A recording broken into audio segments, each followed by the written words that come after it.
Today, every second Joe out there is making a YouTube video claiming to know all knowledge and all things.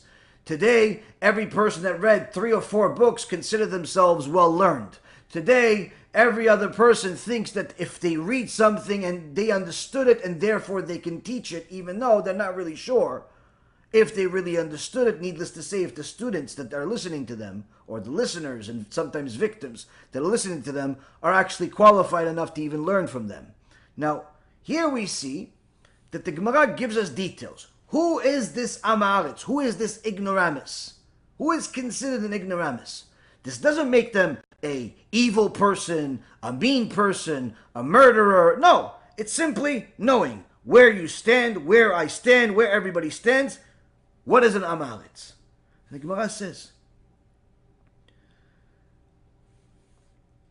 the others, which is Rabbi Meir Baal Hanes, say that afilu kra v'shana v'lo shimesh talmidei chachamim,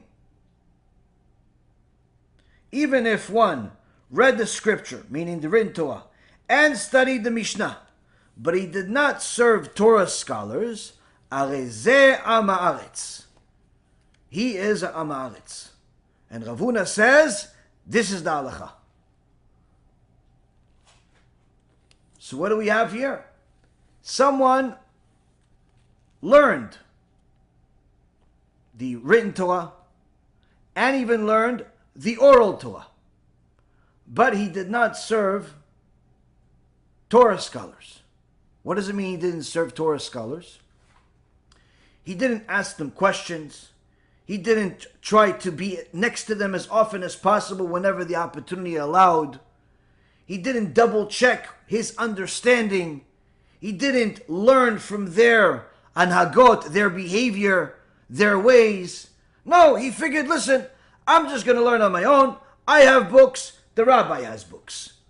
I can read, the rabbi can read. So what's the difference between us? I'll just read more, try to do the best that I can. Whatever I understood, that's what it is. And he thinks that he can learn Torah that way and arrive at the right conclusion. And he thinks that just because he completed the Talmud Bavli, let's say, and he completed the Tanakh, let's say, and he completed some halachic books, let's say, and he completed a bunch of different books, he should be considered a Talmid Chacham.